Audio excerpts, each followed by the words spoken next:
Here are the best apps for Apple CarPlay in 2023.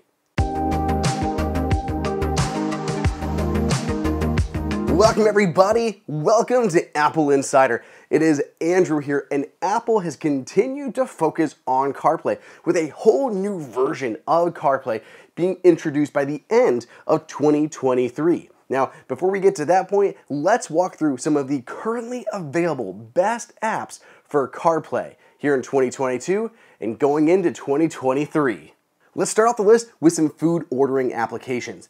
My favorite one that I use is from Panera. It's pretty awesome because you can pop it open, find your nearest Panera, you can order any of your recent items. So for me, I order a lot of iced coffee, so I can just jump in, tap iced coffee, pull in and have it brought to my car within seconds. It's super quick. You can also see favorite items, add any to your cart, and check out all from your car's interface. Super easy to do. Easy for you as the driver or as the passenger to go ahead and complete that purchase. Just charge to your card on file, your Panera rewards, everything already applied. It's super easy. The other alternative for this is Dunkin'. Personally, I am not a fan of Dunkin'. I think their donuts are kind of terrible and their coffee is hit or miss around these parts, to put it nicely, but I know there are a ton of Dunkin' fans out there, and Dunkin' has a similar application for CarPlay where you can find your nearest location and put an order through and then pick it up very quickly. So 2 food ordering applications for Apple CarPlay.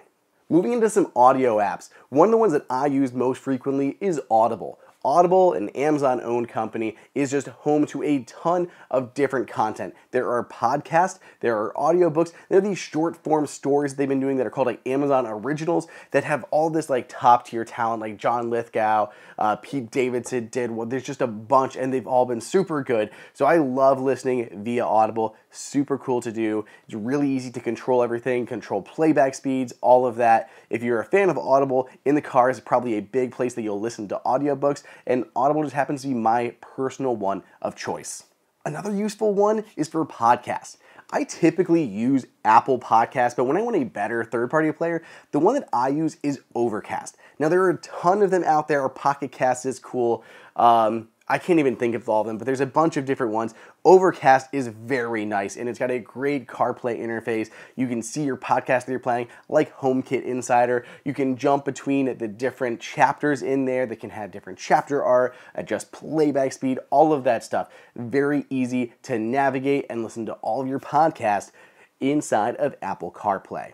One that I want to kind of mention, but I don't have much to show you right now because I don't have an active subscription, is for MLB. So MLB, NBA, and others, these major sports networks, they do have their own dedicated CarPlay apps, and they're very, very useful. So for me, I even have like a custom Cleveland icon on my MLB one, and when I do have an active subscription, there's a bunch of audio content. You can listen to these, and I just love that it's built in right here into CarPlay.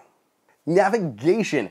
Apple Maps has been getting so much better over the years, and I still use it more often than not because with iOS 16, Apple added like multi-stop routing, stuff like that. But Waze is still incredibly popular for a reason. With Waze, easily route, it'll work with CarPlay here natively. You can get that split screen view so you can see your media playing and your navigation. Shows things like your speed, including when you're speeding. Very handy. There's tons of stuff that you can report, including police, traffic, obstacles, all sorts of stuff that you can mark while you're driving.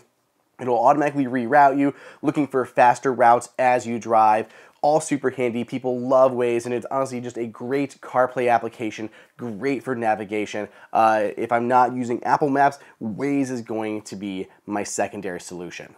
Next on my list of my favorite CarPlay applications is one you probably didn't even realize it worked with CarPlay.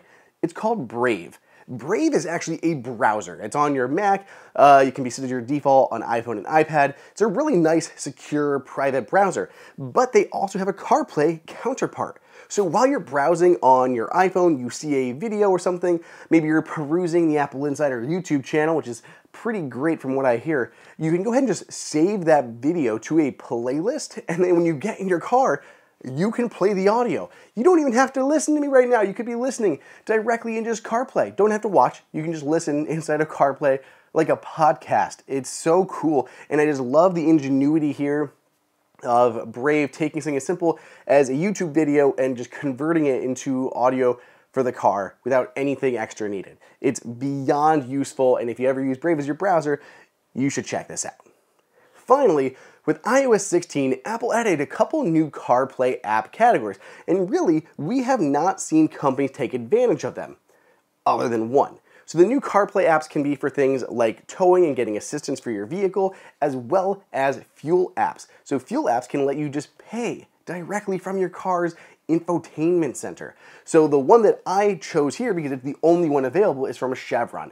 Now I don't even have any Chevrons near me, but when I travel, these do pop up. And the way it works is you can either, one, find your closest Chevron station to navigate to, or when you pull into a Chevron station, you can just hit fuel up, enter your pump number, and pay from your car's center without having to get out a credit card, without having to get out your phone, nothing. It's so easy. Just pull in, tap pay, and you're done. It is so fast and easy, and one of these brand new app type categories here in iOS 16. I expect we're going to see more of these from the likes of Marathon and BP and all the major players, but for right now, it is just Chevron stations. So if you have one of these near you, check this out, download the app, make fueling up so much easier for yourself. So that covers it. Those are my favorite apps for CarPlay right now, but there's always going to be new ones. And if you guys want, I can do a follow-up this with more applications to use with Apple CarPlay. Let me know down below in the comments or on Twitter at Andrew_OSU what your favorite CarPlay apps are. And otherwise, stay tuned. I've got so many more videos coming your way.